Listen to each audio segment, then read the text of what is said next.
Record. Oh yeah, it lets me know. Good to go. Okay, it's 1:02. Let's get started. My name is Wei Zhang. I'm a professor of food science in the Department of Food Science and Nutrition at IIT.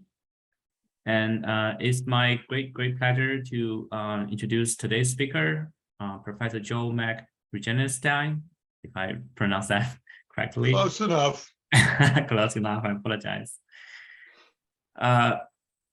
He's a professor emeritus of food science and head of the Cornell University Kosher and Halal Food Initiative. While I was reading the bio, is so impressive, so many things to introduce. So I leave that to the audience. We have the flyer. I would leave the stage to Professor Regenstein to start the seminar. Shishi, thank you for your kind words. And it's my pleasure to be at IIT, even though it's remote.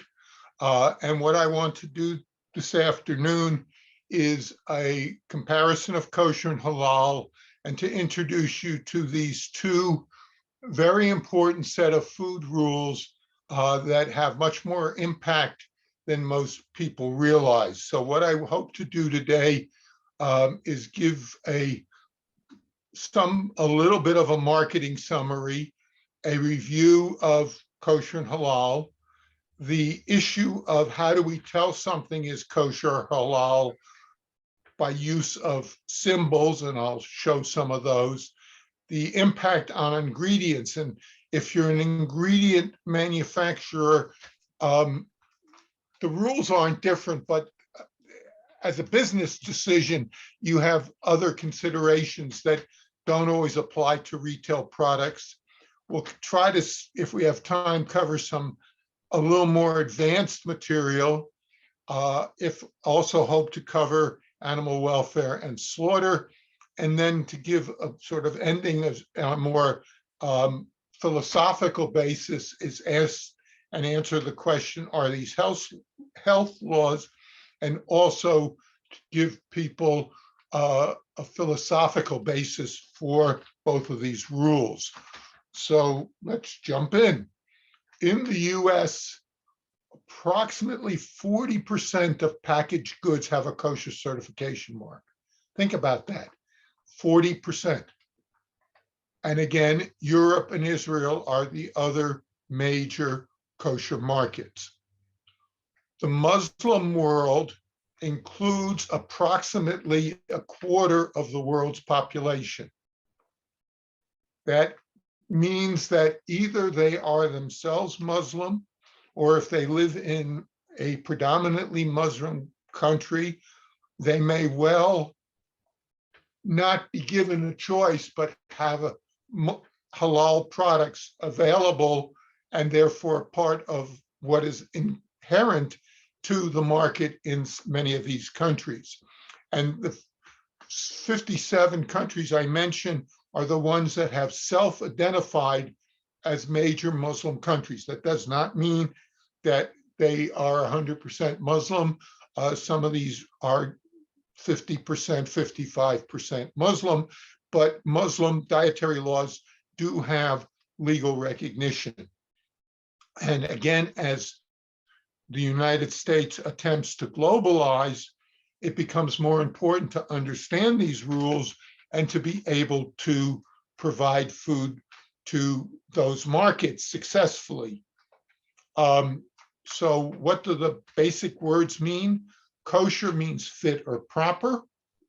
Halal means lawful. I mean, as we will see, both of these are using legal systems. The opposite of kosher is treif. The opposite of halal is haram. Below is a type of advertising that you will see in the targeted press, this being my favorite product. It's I played a very small role in getting this product and all the other Nabisco cookies to be kosher. And the Orthodox Union is the largest certifier in the United States. And these are an example of that symbol. And this was just clever advertising to put it into the Oreo itself. A few initial clarifications, and the most important one, if you take nothing away from this talk, is that kosher and halal foods are not blessed. Product is kosher or not kosher, is halal or not halal, because it follows the rules, not because of the presence of a Jewish or Muslim religious leader. The role of the religious leader is to be the certifier, to be the independent auditor. The one exception, and it is not a blessing to make the food kosher or halal, but is more with respect to animals if we are taking their life, both at the Jewish slaughtermen as a group of animals and the Muslim slaughtermen as each animal says a prayer to God to forgive for having to take the life of what is a sentient being. So again, even there are rules to follow, and it's more important that the rules be followed than from the point of view of the consumer that the individual has said the blessing. So what are the foods that are and are not kosher and halal? K being kosher, H being halal. Generally speaking, kosher is stricter in many ways than halal, and therefore, as I go through these, I will give the kosher and then supplement with the halal, either being slightly stricter or slightly broader. So what are the allowed animals? They are ruminants with a split hoof and chew their cud. That means they have 4 stomachs. Ruminants are the animals with 4 stomachs. Cow, sheep, goat, deer, giraffe. I work with a rabbi whose goal in life is to legally have a giraffe that he can slaughter kosher. For halal, other animals are included, and again, I'm focusing on birds of commercial, animals of commercial importance would include the rabbit and the camel. Now, a few of you may realize that the camel is a ruminant, but it has padding between its split hoof. And the rabbis have ruled that that padding disallows it from being an animal with a split hoof. Another animal which is very obviously missing from both lists is the pig. The pig has a very, very definite split hoof, but is a monogastric. It has 1 stomach, and so it does not qualify. And in Islam, it also does not qualify. In terms of birds, there is a list of birds that are allowed. Actually, the list is of what's not allowed. And basically, your traditional birds of food, chicken, turkey, duck, goose, pigeon, or squab are all acceptable. The ostrich is specifically not acceptable, but again, is acceptable to Muslims. But again, in both cases, these animals are generally speaking, as an oversimplification, herbivores. You do not see carnivorous animals in these lists. For fish or seafood, only fish with fins and removable scales are kosher. So all of the traditional shellfish are prohibited. The Quran, Muslim holy document, says that if an animal spends its entire life in the water, it is halal. However, over time, some of the different schools within the Muslim community, some of the subsets, have restricted the use of some of the seafood. And that also seems to have a country of origin aspect also, so that one of my goals, I came close at one point, but did not succeed in getting somebody to actually create a list of what is acceptable for the various schools and sects of the Muslim community, and relating it also to the many different Muslim countries. It can be confusing, and is, again, as a simplification, there are those within the Shia community, the community centered around Iraq and Iran, who basically keep the level of kosher. So any fish that is kosher certainly is also halal.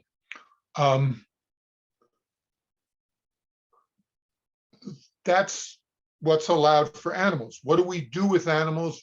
We have specific slaughter requirements. And this does get to be controversial in that in both cases, it is a horizontal cut across the neck of the animal, and traditionally without any prior interventions. So you are slaughtering a live animal. If it's done well, I would argue it is as humane as many of our secular slaughter methods. That's a controversial issue and is really a separate topic, but I do want to at least recognize that it is something that people argue about. Once the animal is killed in halal, it is returned to the secular authorities, who would do all the inspections we associate with the secular authorities. However, on the kosher side, there is a great deal of work that goes on by the Jewish team of folks who are involved in the slaughter. The animal is inspected internally for its internal organs. Specific attention is paid to the lungs, and the failure rate for lungs in animals, in cattle, for example, is quite high. Any animal that is rejected is fully rejected. There is no trimming as our government permits, and those animals are moved into the secular supply if they pass USDA Department of Agriculture inspection. Then once the animal has been put into the cooler, the next day there is active removing of veins that collect, veins and arteries where blood pools. So they're removing these blood vessels, and they are also removing the sciatic nerve. The sciatic nerve is actually a commemoration of the Hebrew scripture story of Jacob's bout with the angel prior to being reunited with his brother Esau, and he limped thereafter. So in honor of that, we remove the sciatic nerve. That is hard to do. It is labor intensive, and as a practical matter, in most Western countries, it is not done. After that, the meat is further soaked and salted to remove more blood. The goal of all of these interventions, either for kosher or halal, is the removal of blood. So for kosher meat, it is soaked for half an hour in cool water, salted, and then rinsed. And the salt that's used has to cover the entire exterior of the product and not dissolve in an hour. So kosher salt, which chefs seem to love, and you see it on lots of TV programs these days, cooking programs, is actually a grain size. Kosher salt is a grain size that's a coarse grain, so it will cover the product completely, but won't dissolve in an hour. And again, everything that would be derived from an animal has to come from an animal. For Muslims, that's halal slaughtered. For Jews, that is kosher slaughtered. Now, again, because kosher does essentially equate to halal, there are those in the Muslim community that will accept kosher meat. Again, that is fairly broadly accepted, but not by everyone within the Muslim community. So issues of gelatin get very complicated. My own work has been with fish gelatin in terms of research, and that really gets to some very technical details about kosher that we probably don't have time to cover today. Things like tallow and then the fat derivatives, the emulsifiers, the glycerol, the monoglycerides, the diglycerides, things like that. All of those have to come from either an animal that was slaughtered appropriately, or in some cases, like emulsifiers, they will come from plants. In general, with some exceptions, plants are not a major focus of these laws. Those two broad categories, allowed animals and slaughter, overlap heavily between the two communities. Some of the special laws between the two communities. In kosher, there is a complete separation of ruminant milk and meat. Thou shalt not seethe the kid in the milk of its mother. So products are put into one of three categories: milk, dairy, meat, flesh, and a third category, which is things that don't go in either category, which is parve or neutral. Obviously, plants are parve and neutral. Eggs are parve. Honey is parve. The interesting one is that fish is parve. Basically, if it's not required to be slaughtered, which is the case for fish, then it is not subject to the laws of milk and meat.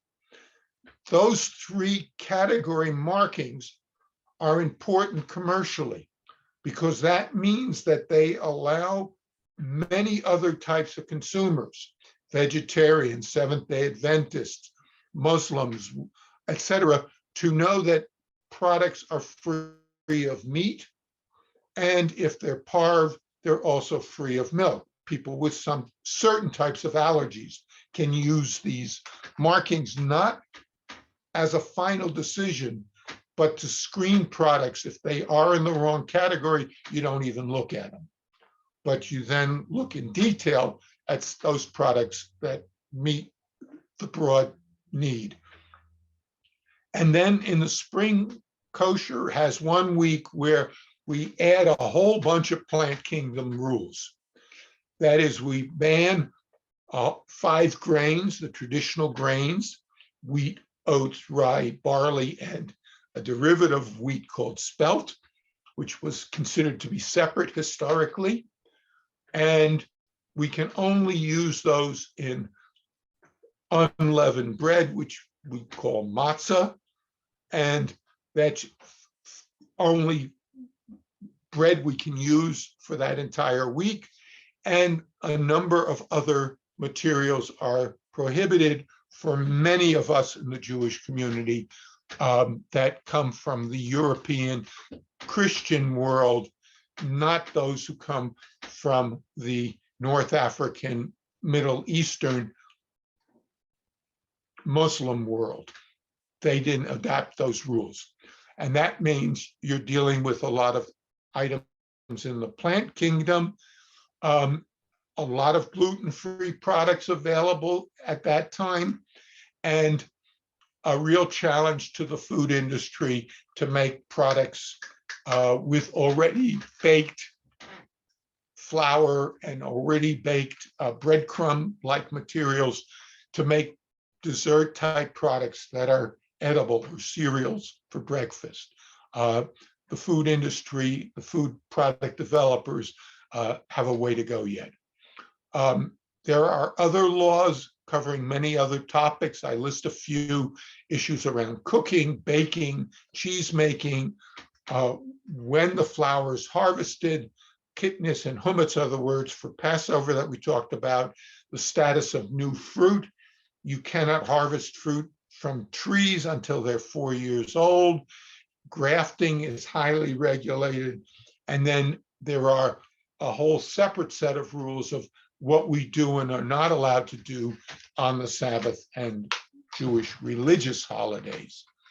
The big item for the Muslim community is the prohibition of drugs and intoxicants, which includes ethanol, ethyl alcohol.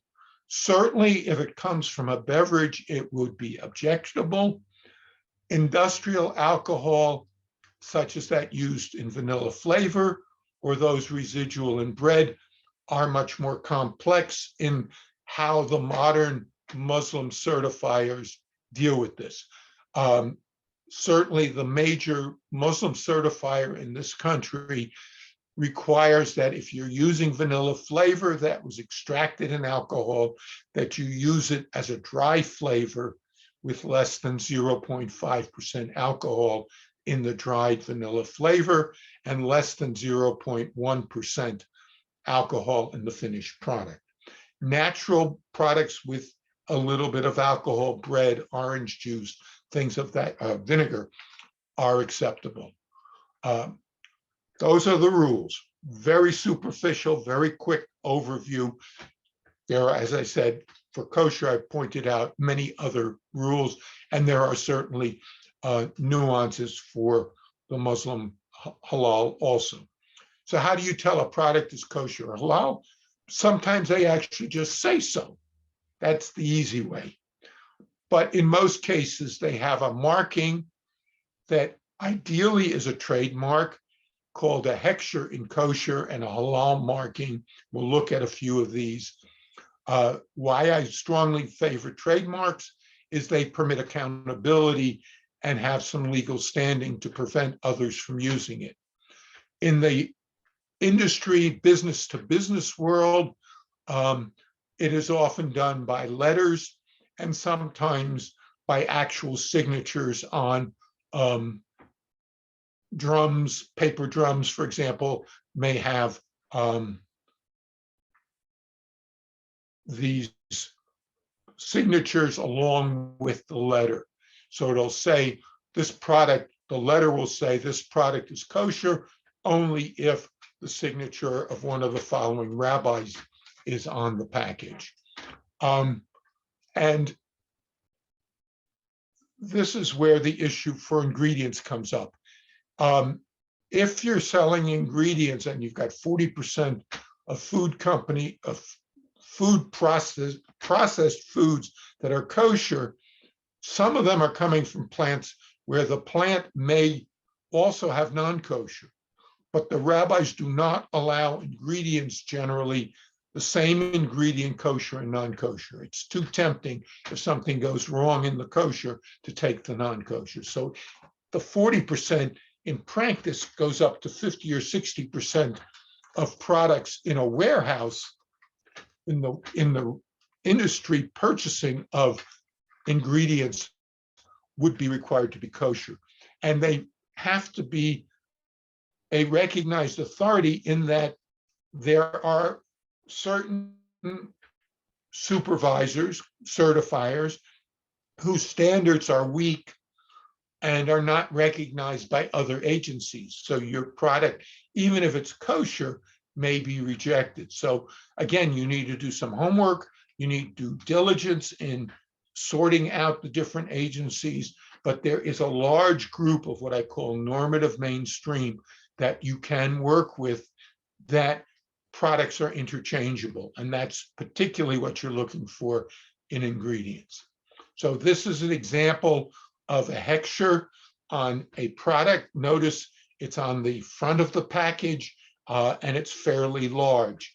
Often it's much more subtle, but if you look at a number of products in your own kitchen, in your own pantry, I bet you'll find a number of them actually having a kosher mark. It's usually the symbol you don't recognize otherwise. And this was the first major commercial kosher product developed in the 1920s, so it's almost 100 years ago. And at the time they were 60 years ago, this is an old label, they actually advertised it on the front of their package. But normally the OU is kind of subtle. So unlike this part, which is very in your face, most of the time these markings are in a subtle position, either on the front or the back. What's also interesting is in supermarket ads, sometimes it's kept in and sometimes it's airbrushed out in the ads. And these are what I call the big four. Chicago, which is where you guys all are, the Chicago Rabbinical Council should probably be included as now the big five. I didn't have a symbol handy as I prepared these slides. So here's the circle U. This is what's called the star K, which is in Baltimore. This is what's called the cuff K, which is a Hebrew letter K, which is in Teaneck, New Jersey. And this is the circle K, which is in Brooklyn, New York, which is part of New York City also. So both of these are technically New York City. This is Manhattan, and this is Brooklyn. And this is the major Muslim certifier that I already mentioned, IFANCA, the Islamic Food and Nutrition Council. Sometimes you'll only see what is called the crescent M. And at one point, they wanted to drop the crescent, and I was able to prevail upon them to keep it because it looks like a kosher mark, but the crescent is at least meant to set it out as possibly different. Now, this is one of the awkward issues in labeling. These symbols are not enforced as part of secular labeling law. The letter K is a letter of the alphabet. It cannot be trademarked. The words kosher and halal cannot be trademarked. So anybody can put a K or an H on a product and or the words kosher and halal and claim that it meets some standard. If you notice, we had in the prior, we had the circle K here. There is a company called Circle K with a kind of a slash mark coming off the K, which is a food company. That is not a kosher symbol. So you do have to learn what is the kosher symbols, which ones of kosher and halal you trust. And even if the words kosher or halal are in Hebrew or in Arabic, doesn't necessarily mean it meets the consumer standard. So this is an area where there is progress to be made. And here is product that's dual certified. This is a particularly interesting product in that it is the civilian version of the meals ready to eat.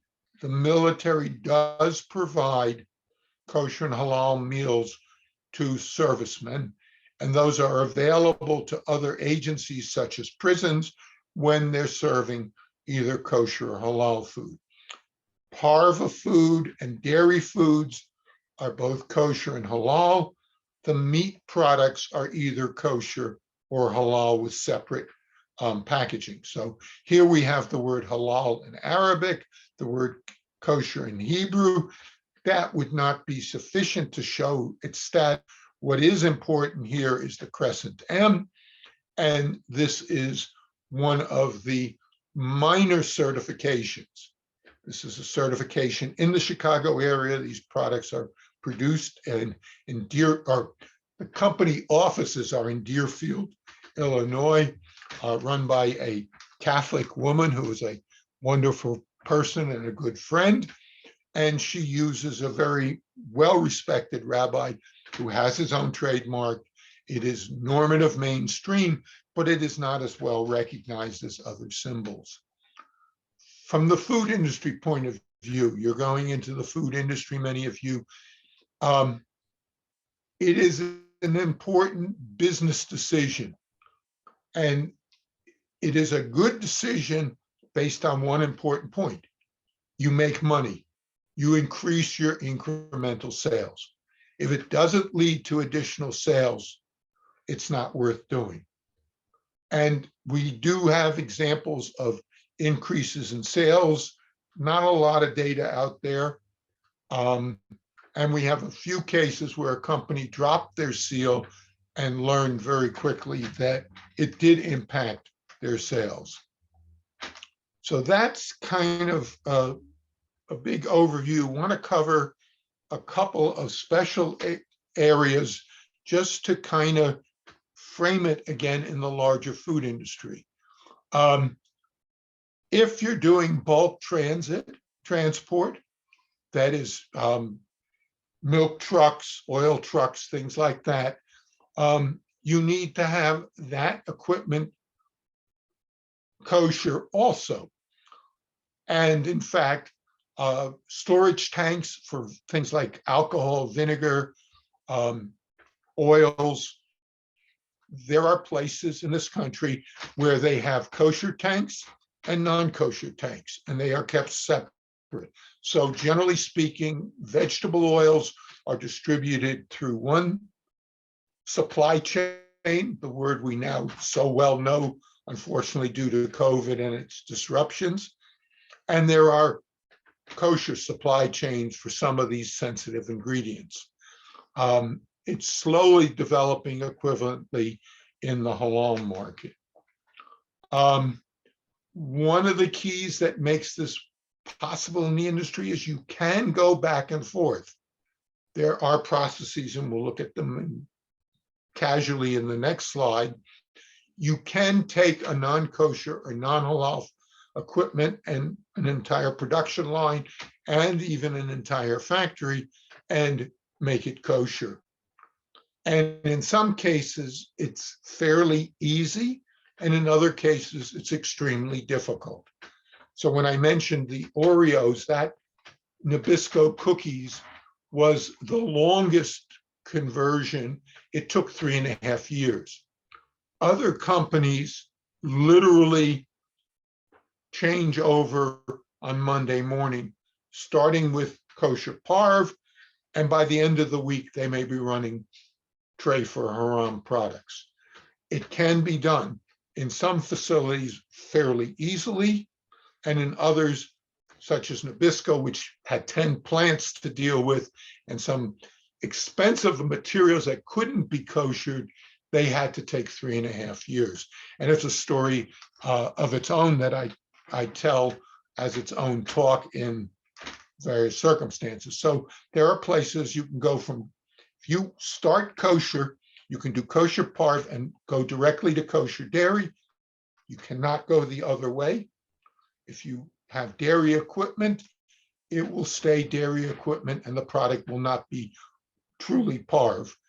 You can then go to halal, and then you can run whatever you want and cycle through. So how do we kosher equipment? Cold is simply washing, basically good manufacturing practice, good standard sanitary practices are fine. Hot products defined as over 120 degrees Fahrenheit require that they have a normal cleaning, passing all the regulatory requirements, a 24-hour idle time, and then they are flowed with boiling water. And again, for certain types of equipment, there's adjustments to that, but it's boiling water that is used to kosher this, which is why it's done generally on Monday morning, because you have the 24-hour idle time on Sunday and Sunday or Saturday. So you will find the rabbinical personnel in a food plant at 4 a.m. on Monday morning. If you go to an airport like LaGuardia JFK or Newark, around the New York City area, you will find on Sunday afternoons, you will see lots of, obviously, rabbis taking trips, many of them, not all, I mean, there's lots of people doing their own thing for their own reasons, but many of them may well be going to a food plant to be there early in the morning before the first shift to do that. If it's a baked good, that's something that's hot and dry rather than hot and moist, it actually has to be blowtorched or heated to very high heat. And that was part of the challenge at Nabisco. Those are ovens. Ovens need to be blowtorched, in addition to dealing with rubber belts that were too expensive to replace until they naturally wore out. So again, there are detailed rules on each of these, but that's the big picture. The halal market is just getting started. An awful lot of product is still marked just halal or with an H. We are seeing halal markets, dedicated markets, just as we have for kosher in the urban areas with large Jewish populations. We're now seeing some of that in areas with large Muslim populations. And below is a product. And if you say, well, that package looks familiar, yes, it's the same company, My Own Meals in Deerfield, that does a meat product that is strictly halal. You'll notice there's no kosher marking on this box. And it's to be a halal means that it's been done with the traditional slaughter. Some Muslims accept a more lenient pre-intervention in the animals according to some rules, and those are accepted by some Muslims. But the military meals basically have been made to pretty much the highest normative standard. They're not over on the extreme, for which there are products in both markets that meet a very, very strict standard, but they are the standard that the community normally would accept. So that kind of is a broad look at some industry pieces. Again, you've heard me sort of say, some people do this, some people do that. Again, both of these communities have become comfortable with difference. That is very hard for the food industry. They are not as comfortable with multiple standards. And so my role is to explain why we will never have a single halal standard or a single kosher standard. It is disrespectful and it is not functional. So again, you have to be sensitive when you set out to be kosher or halal to kind of figure out where in the spectrum you belong and how your product would fit in.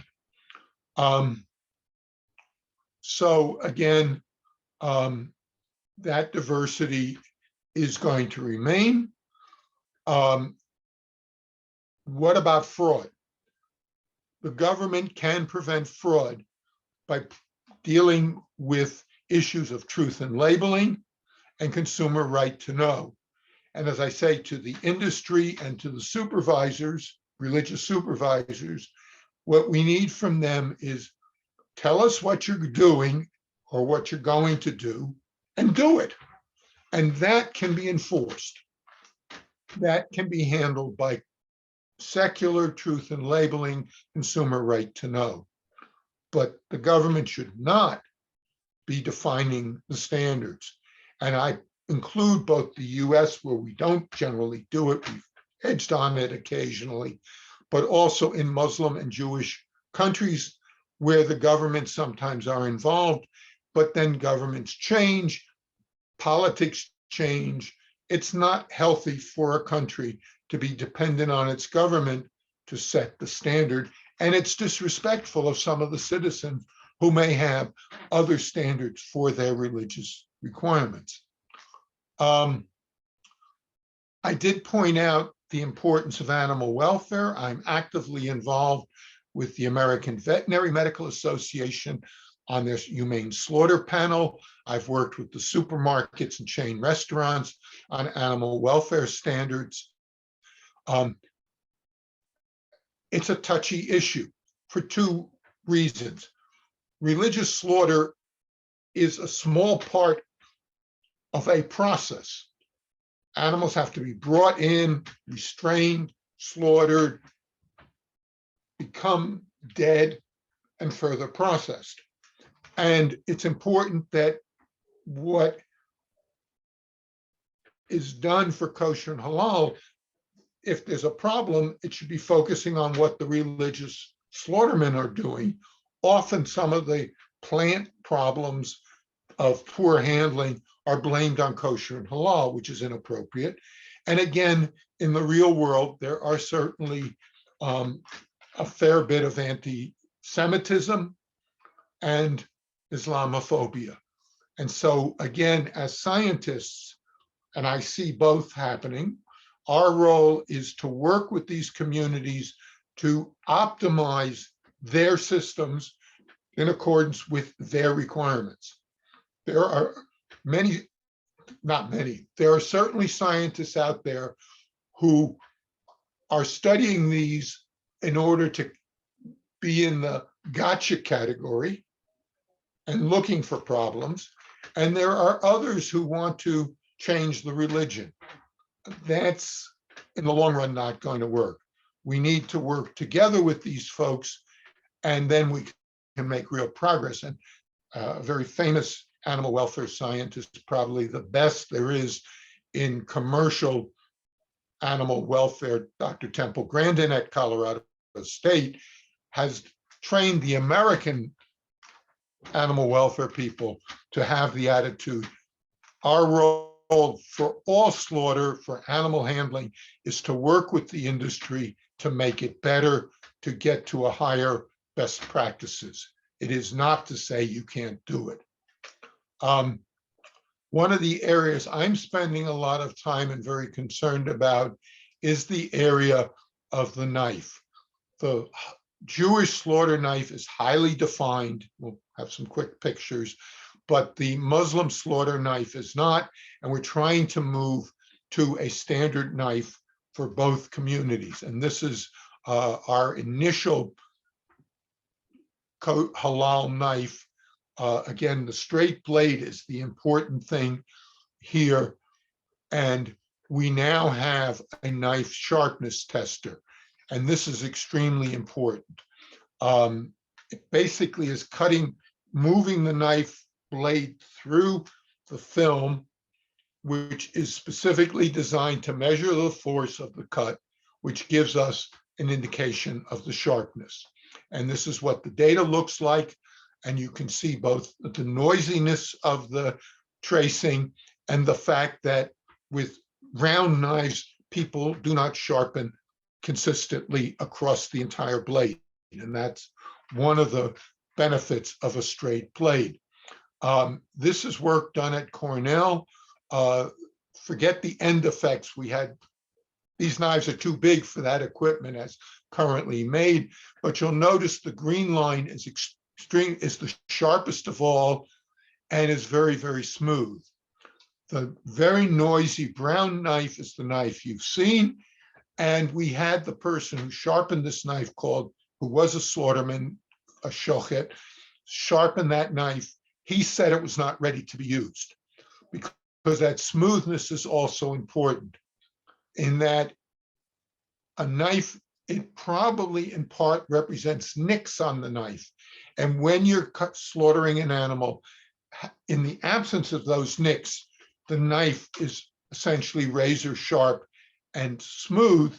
If it's not properly sharpened, you then have nicks, and those are potentially a source of pain. So this is a place where we're trying to introduce some parts of Jewish practice into the Muslim community. I should say very clearly that the Muslim community has been very, very much supportive and willing to work with us. The challenge is to get some company willing to take the risk of making these knives in quantities that bring the price to a reasonable point for Muslim slaughtermen to buy them. And that is what I have. I thought I had, okay. That I also wanted to point out that these are not health rules. For kosher, they are simply rules God said you do. For Muslims, they do have some discussion in the Quran of health, but you can't do it in modern scientific terms. It needs to be done in broad terms of philosophically, it's a healthier way to live, following the rules and doing these things as part of making people less like animals doing what they want, but living a life where they follow a set of rules that help frame their life and bring some order to it. So with that, I will open it up for questions. Hopefully, there will be a few questions. Let's see, there's one chat already. That's just me chatting. But thank you for an outstanding presentation. And everyone, please feel free to ask questions. Now is your time. Hey, Dr. Joe, this is Kanta. Quick question. Where can we get a knife like that straight knife that you talked about? Can anybody get it, or do you have to have certain, skills proven before you can have such a knife? Those knives, there are special knife makers in the Jewish community who make a knife like that. Unfortunately, they cost $1,000 to $2,000. That's why it is not something that can be used globally in the Muslim community. The knife I showed is actually in my possession. We were able to get a company to make 25 of them, and we sold most of them. Obviously, I kept one for myself. This has been the bottleneck. I have talked to a number of knife people, and what I've come to realize is to make this happen, we're going to need a sponsor. We're going to need somebody who's willing to put the money up front to be sure the company can cover its expenses, and then potentially pay us back, pay whoever's the sponsor back as they sell and make profit and sort of, but companies aren't willing to invest in a knife because it's a big knife. So I suspect that a lot of the equipment in their facilities is not sufficient. In fact, the knife is twice the width of the neck is the religious requirement, and Temple Grandin has actually specified it in her work, and they actually made it into proposed regulations in England and Wales at one point.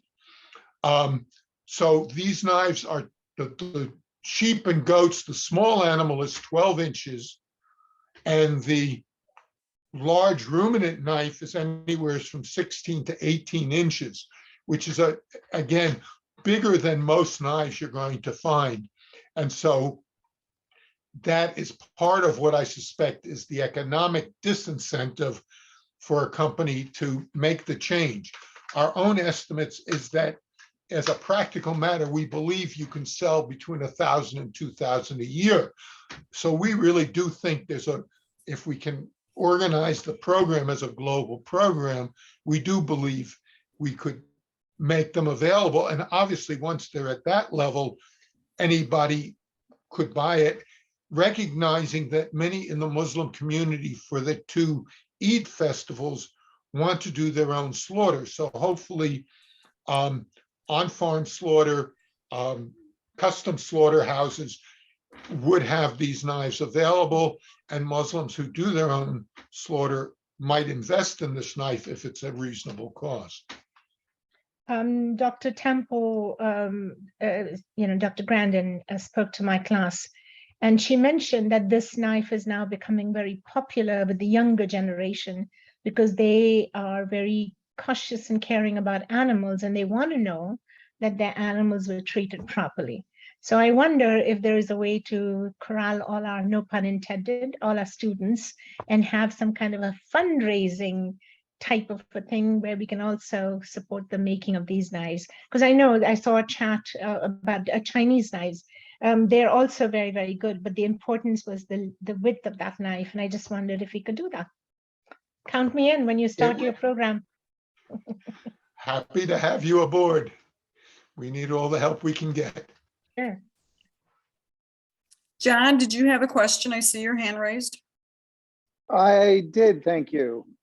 So first, thank you very much for taking your time to educate us on halal and kosher. I have a small business, and this is something we were thinking of doing in the long range. So thank you very much. I just had a question regarding GMO. Is there a view amongst the Jewish and Muslim communities that this is going to be a problem, or currently it's not an issue? It is, generally speaking, not an issue. Both the Muslim and Jewish community accepted chymosin from the get-go. I had the pleasure of actually giving the rabbis their first biotechnology talk. The Muslims will probably not accept any product that comes from the gene of an animal that is not halal.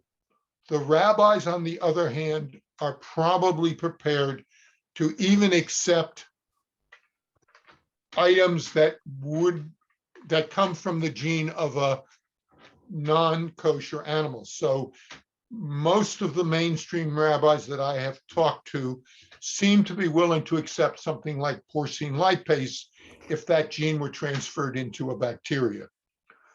So that's one part. The other part of the question, which you didn't ask, but some of the others may be wondering, the question of cell-cultured meat gets to be much more complex because it is not clear of under what conditions they're willing to accept it. Now, again, in both cases, for both kosher and halal, for both GMO and cell culture, everything you do after you get started, all the media that you're using have to be kosher or halal, respectively.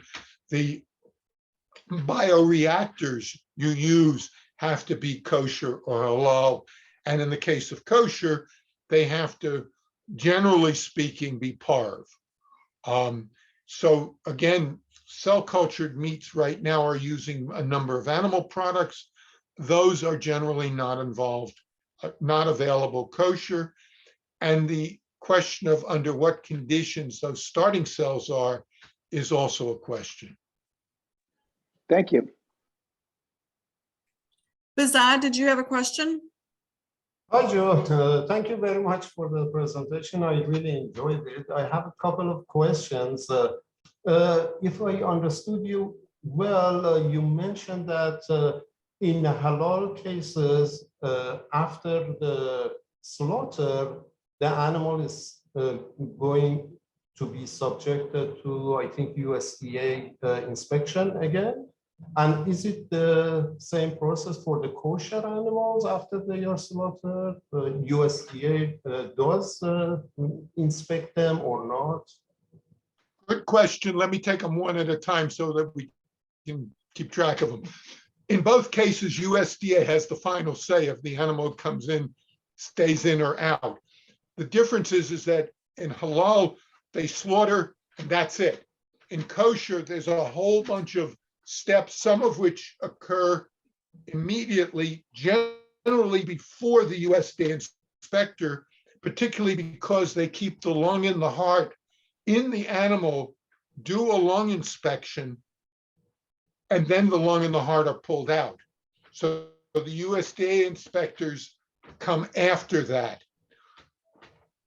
anything else that they're doing after the USDA inspection. So again, in the kosher plants, there's a kind of a dance or a negotiation that has to occur as to where the inspectors will be set and where the rabbis will be set so that the whole thing works smoothly. But there is a great deal of involvement post-slaughter by the rabbinical personnel. In halal, there's no such issue, the slaughter, because the government never, well, it does its ante-mortem inspection, but in the plant, it never does anything until after slaughter. And in the case of kosher, that gets to sometimes require some negotiation. Joe, also you mentioned anti-Semitism and Islamophobia. I was wondering if you have been subjected to any unkind word or threats or things like that? I've run into anti-Semitism on my own campus, but not in relationship to the work I'm doing in kosher and halal. I think I've been lucky so far. It is real.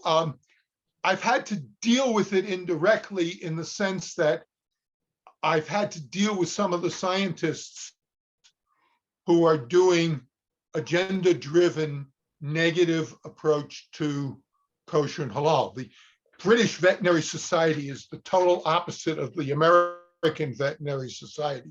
They have been religiously, and I use that bit of a pun, religiously anti-religious slaughter for the last 40, 50 years.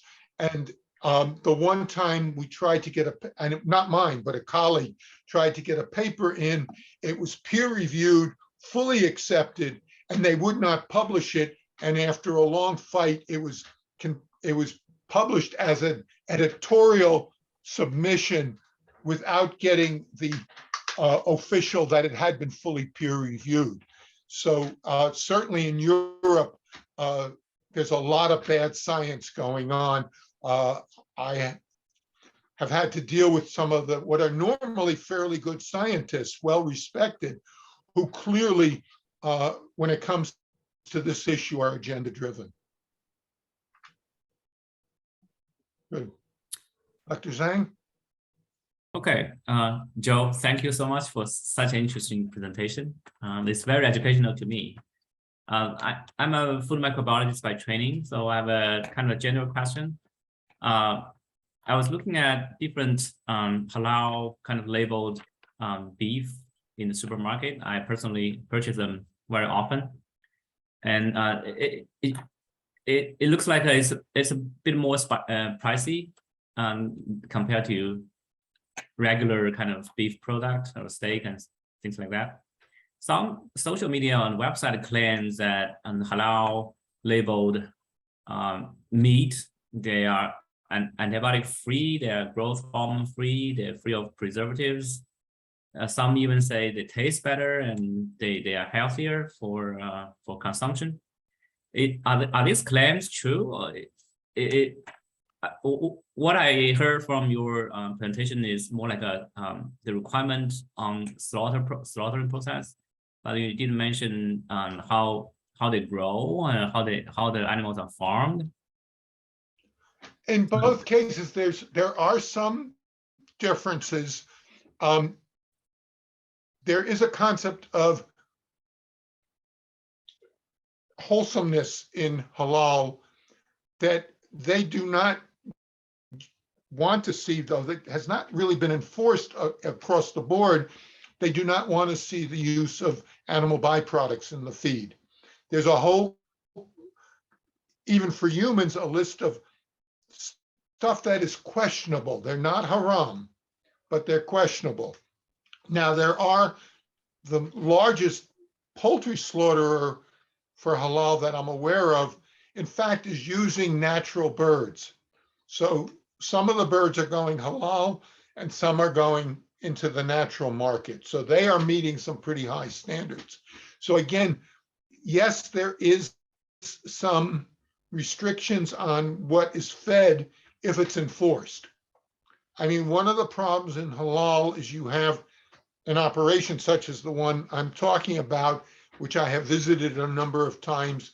I spent my 60th birthday in their blood pit measuring time to insensibility for animal welfare purposes, that is using a very high quality bird. There are other places, I consider it slightly fraudulent. There's again, there are some in the Muslim community who accept it, where the supervisor passes the plant once a day and says Bismillah Allah Akbar as he's driving by, and they're regular ordinary chickens. So again, some of the brands are doing things that are special in keeping with the concept of tayyib, which is wholesomeness.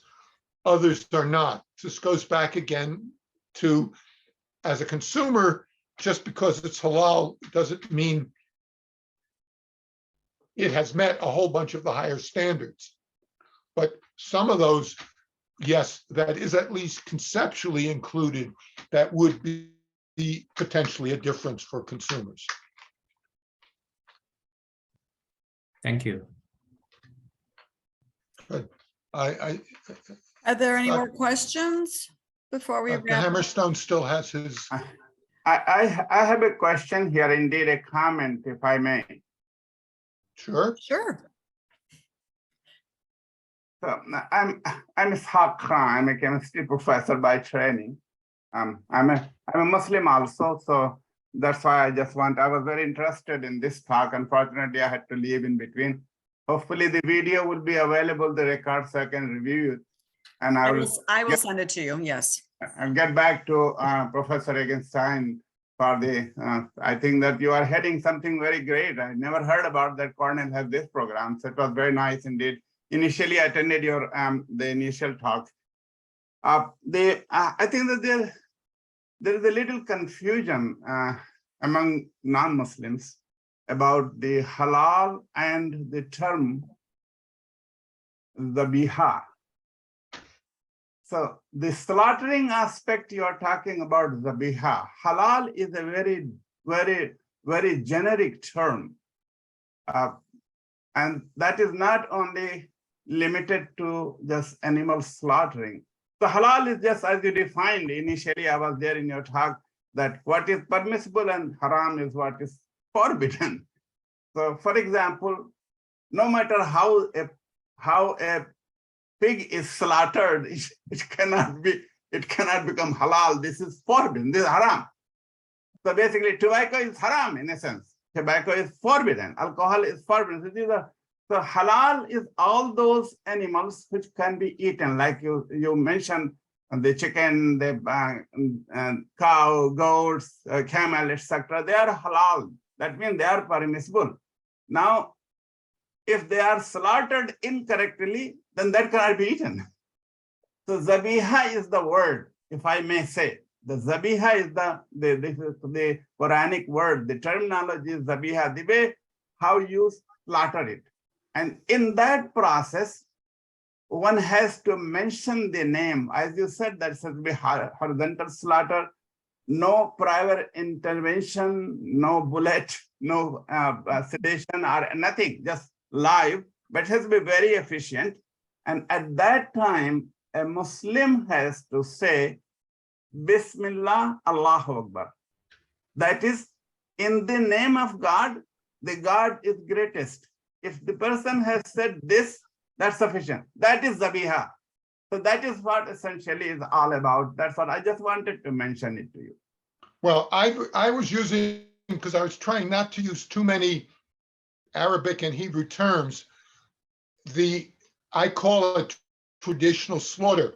But again, many Muslims and a large part of the halal meat supply is animals that have been have had a pre-slaughter intervention, what traditionally would be called stunning. And people use the term non-stunned for religious slaughter, but those are polarizing terms. Those are somehow, when a consumer hears stunned and non-stunned, it makes non-stunned look bad just by the wording. And so I try to be careful of the wording, but in some countries, like the UK, 80% of the meat is not tabia, but the Muslim consumers, 80% of them want tabia, but it's not necessarily available. Yeah. But what was interesting to me is the two major certifiers, one was always tabia and traditional, and the other was permitting prior intervention. And they have now created a different symbol to show meat that they are now supervising that is essentially tabia. So the consumer wants the traditional, the industry and the supervisors have gone along with it, want the intervention because it can go, everything can go faster and cheaper. And that's the tension in the Muslim community at this time as to what are the standards. So a country like Saudi Arabia will permit both kinds. A country like Malaysia will only permit the traditional. So again, there are countrywide differences into what can be imported. I agree. What you said, I agree that there's confusion. But as far as the religious aspect is concerned, there is no confusion about that. It is the economics driven. The countries they're making, these are political decisions, these are economic decisions. But as far as the terminology, there is no confusion about that. I think there is a little confusion, but the tabia is reserved for what you would call the traditional. But there are many in your community who accept a great deal of less than that. I have seen even official governments of the Muslim world accepting meat that doesn't even have a horizontal cut across the neck ever. So it is a confusing area. We cover it in more detail in my class, but it's hard to get all that in a 50-minute talk. Yeah. Thank you for your insights. So when we started this presentation, we were talking about being on time and being military, etc. But your presentation was so interesting. Look at the number of people who've still stayed on well past the hour. So maybe you should come back. I'd be happy to speak, and I do get to Chicago fairly regularly. If we might even at some point be able to do it as a long talk. I would love to be As a able to do live that, Joe. talk. Yeah, I know we were originally targeting for that for this month, but it didn't work out with your days with whatever we were Right. in Chicago. I remember that. But I would love to have you come back in the spring or whenever you're going to be in Chicago, let me know. Maybe we'll just do a special seminar just in your honor because it's your birthday today. And also, for those of you who may not know this, Dr. Regenstein is actually an authority on this, recognized all over the world. What's funny is that he's Jewish and he's recognized for being an authority on Halal principles. That's amazing. Very nice. Thank you, Happy Kathy. birthday, Joe. Thank you. Any last minute questions before we sign off for the afternoon? Thank you for a great presentation. Yes, once again, thank you so much, Joe. Thank you for everybody for staying on. I'm very impressed because usually they all kind of fall off at 2:01. So thank you, thank you. And have a wonderful, wonderful birthday celebration. Well, Bye-bye. thank you. And thank you all for staying on, and look forward to maybe meeting some of you in person at some point. Thank you. Likewise. Just Bye. let me know when you're in Chicago. Will do. All right, hon. Thanks again. Take care.